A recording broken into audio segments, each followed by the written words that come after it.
Karanoviyning o'g'ri sizmisiz? Aybsiz deb topilsin va reabilitatsiya etilib, mazkur ehtiyojlarga asosan e'lon qilingan ayblov bo'yicha oqlansin.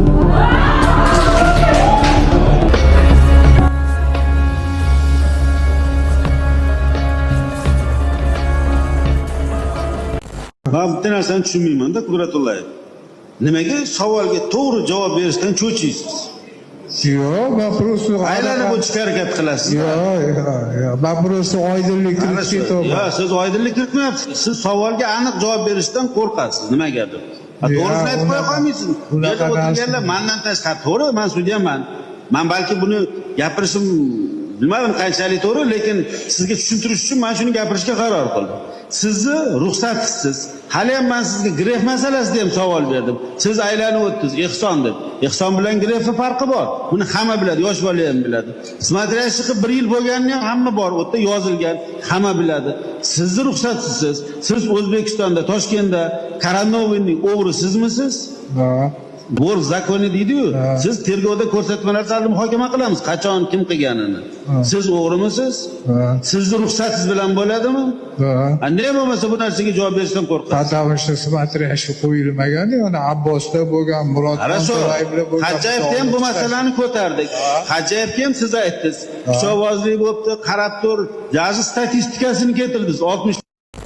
Давайте назовем все по своим именам. Это называется смотрящим? Смотрящим. Ну вот, о чем я спрашиваю. Да. Значит, Кудратуллаев вас назначил смотрящим? Нет. По вашим понятиям? Не, ну как, я столько лет я жил этой жизнью. Я и в зонах был смотрящий, там мне не обязательно, чтобы бахты поставил. Хорошо, смотрящим вас назначил? Год вы показания давали, я просто с ваших слов говорю, что вы были смотрящим. Вот тогда Не, я смотрящий был, я же говорю. По городу Ташкента. Да. Вот кто назначил, вот о чем вопрос? Но в любом случае через добро, конечно, будет. Хорошо, вы же не самозванец? Нет. Вот, кто-то вас должен назначить? Ну. Кто назначил? Бахты назначил. Кудратуллаев. Был такой случай? Psixiatrop, tabletka, mana shunaqa sotadiganlar Murodjon To'rayevga o'xshab, mana bolalarga o'xshab, Najavoy arenalarni, Najavoy anaqalarni oldini olishi, pichoqvozliklar, boshqalar. Keyin Murod bo'lgan Abbosdagi, Abbos bazasi bo'lmadi, otasini o'tib qoldi, o'zi bilan ovora. Bu yoqda keyin Murod bo'ldi. Murodga internetda chiqqan videolari bor. Anaqa tabletka, psixiatrop, boshqa narsalar sotib yuradiganlari bor, pachag'ini chiqargan, bor, ularni aytganman, to'g'ri. Ular anaqada ham aytilgan, bor tergovda ham. Bu narsa bo'lgan. Murod o'tib qolib boshqa bo'lib, endi anaqadagi bunga ham o'sha aytilgan, bor, mana shunaqa psixiatrop, boshqa narsalarga bor, tabletka, har xil mablaga chiqqan ximiyalarga oldini olish to'g'risida. Lekin смотрящий boshqa degan unaqa narsa bo'lmagan.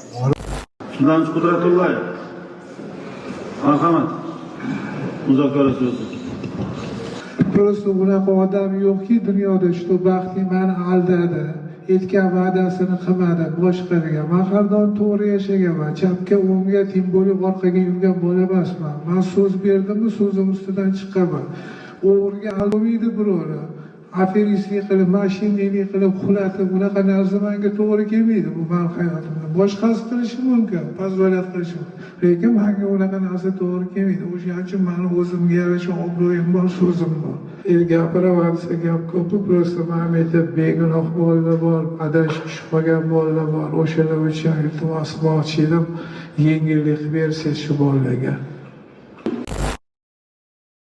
Qudratullayev Baxtiyor Zabarovich O'zbekiston Respublikasi Jinoyat protsessual kodeksining 83-moddasi 3-bandiga asosan O'zbekiston Respublikasi Jinoyat kodeksining 277-moddasi 2-qismi B v bandlarida O'zbekiston Respublikasi Jinoyat kodeksining 165-moddasi 3-qismi V bandida jabrlanuvchi Talipov epizodiga oid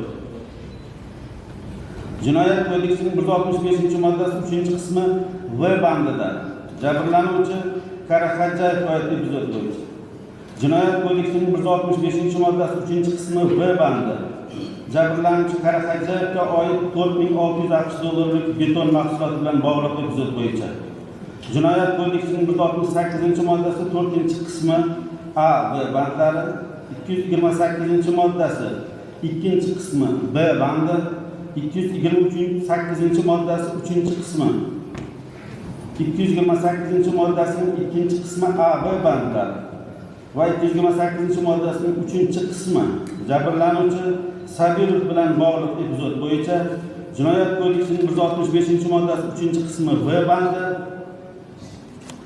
jabrlanuvchi Karimov va Hoshiyevlar bilan bog'liq epizod bo'yicha shuningdek Jinoyat protsessual kodeksining 83-moddasi 1-bandiga asosan Jinoyat kodeksining 165-moddasi 3-qismi A B bandlari jabrlanuvchi Sultanovga oid epizod bo'yicha va Jinoyat kodeksining 165-moddasi 3-qismi A B bandlari jabrlanuvchi Ochilovga epizod bilan bog'liq epizod bo'yicha Jinoyat kodeksining 138-moddasi 1-qismi bilan nazarda tutilgan jinoyatlarni sodir etishda aybsiz deb topilsin va reabilitatsiya etilib mazkur epizodlarga asosan e'lon qilingan ayblov bo'yicha oqlansin.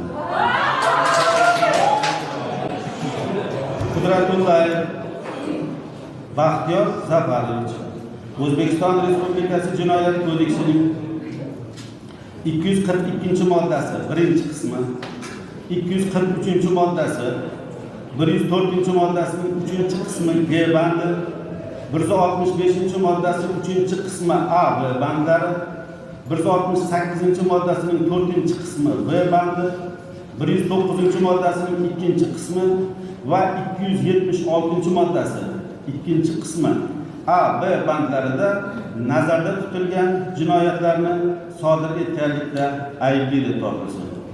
Qudratullayev Baxtiyor Zafarovichga O'zbekiston Respublikasi Jinoyat kodeksining 242-moddasi 1-qismi bilan 17 yil muddatga ozodlikdan mahrum qilish jazosi tayinlansin. Jinoyat kodeksining 243-moddasi bilan 8 yil muddatga ozodlikdan mahrum qilish jazosi tayinlansin. Jinoyat kodeksining 104-moddasi 3-qismi G bandi bilan 8 yil muddatga ozodlikdan mahrum qilish jazosi tayinlansin.